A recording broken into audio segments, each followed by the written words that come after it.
let's move on to the story.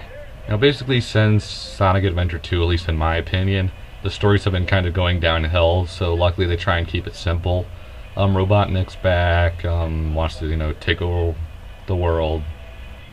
Pretty standard. But in the opening cinematic, it shows him draining the Chaos Emeralds, and that somehow turns Sonic into the Werehog. I think it's later explained that he has some of the Dark Gaia thing infused in him or something. Just roll with it, I guess. But basically, Eggman cracks the Earth. All the continents kind of float a little bit.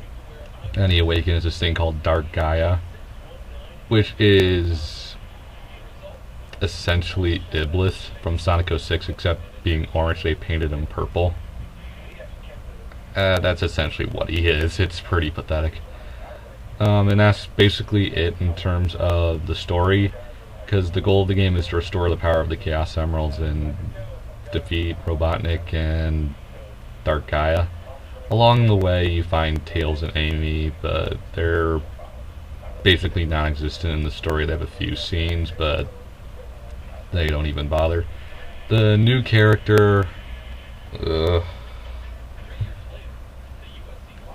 I hate new characters.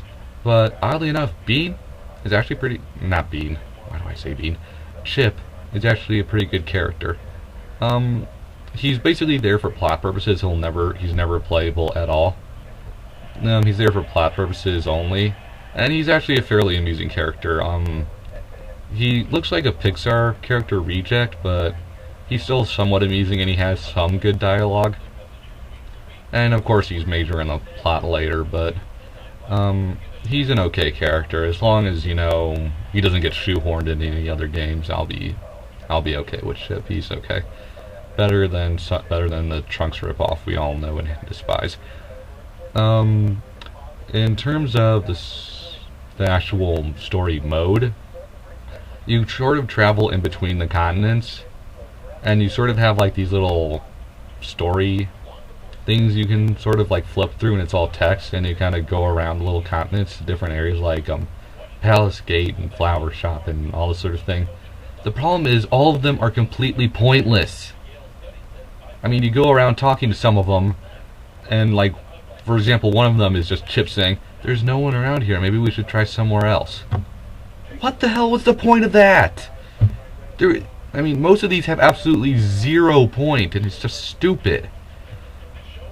Mind you, some of them do have some importance to the plot, like you meet someone who has this tablet to let you go do the day level or the night level and so on. But it's just stupid, and it feels like a waste of time. And the problem is you're traveling back and forth to all these places, and it'd be better if they just told you, go here and do this, instead of this boring, tedious, unfun little go around to the different areas and talk to people crap. I mean, for example, one time I was in Alaska, the ice level. I had gotten done with the Werehog levels. I basically had the 2 tablets necessary to go fight the boss of the area, or something along those lines, I forget exactly. And at the end of the Werehog level, Chip comes up and it says, "Hey, it's been a while since we talked to the professor." Yeah, there's a professor who tells you where to go. He's an idiot. Tells you to go talk to the professor. Okay, so I go to the other continent, talk to the professor, and guess what he says? "Your next destination is Alaska to go fight the boss thing or whatever, go." And it's like, I was just there. Why couldn't you just told me to go fight the boss while I was there? It's just, ugh. I mean, it's just stupid, and it feels like shoehorned in at the last second. It's not fun, and it's a waste of time. Luckily, you can just sort of, breeze through it just by mashing the A button and just getting through all the text. Trust me, none of it is very important. But again, it feels like a wasted opportunity. They could have made, a hub like Station Square, which would have been a lot more fun, but they didn't. So we're stuck with little 2D cutout scenes, which are really bad. I know I sound like I'm ranting on that, but I don't annoy them as much as I'm probably letting on. But it just feels pretty worthless. In terms of the dialogue, it's standard. It sounds like a kid's movie. no big deal. It's a Sonic game. You have to try and appeal to everyone because, like Mario, he's supposed to be an everyman character.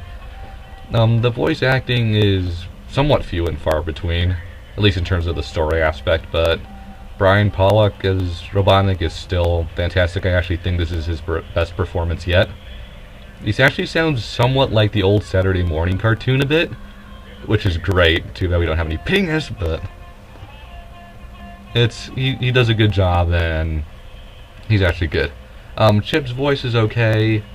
He's not annoying, he's not anything special, but he's just kind of there, so I'm not really going to complain about Chip's voice.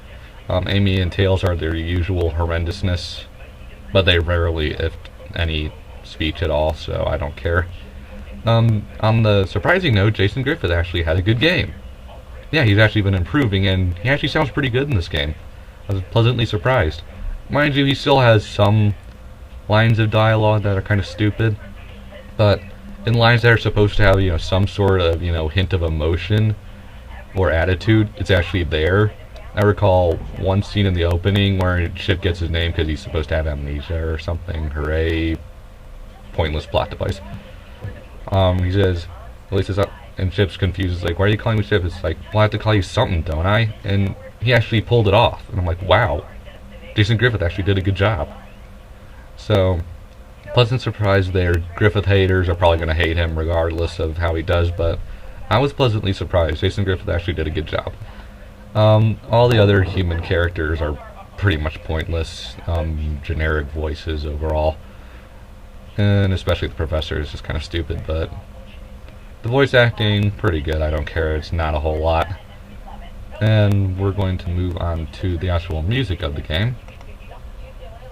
As noted by IGN in their infinite hate of all things, basically Sonic, they noted that the music is no longer the sort of rock guitar music we had been accustomed to the last couple of games, and it's been replaced by more, I don't want to say ethnic sounding, but more in tune with what the actual part of the world they're in.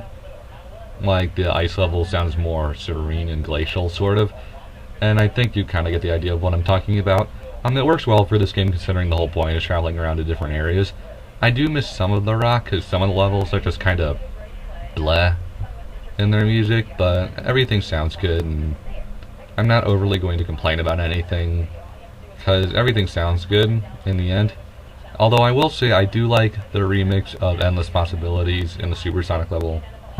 Yeah, we all knew Supersonic was going to have a level at the end anyway, but the music is good. I would have preferred a little more rock just because it doesn't really sound like a Sonic game without it, but I'm not really going to complain about that because it still sounds good. My biggest complaint overall about the music has to be that it sounds like it's trying to be Mario Galaxy, especially the title screen.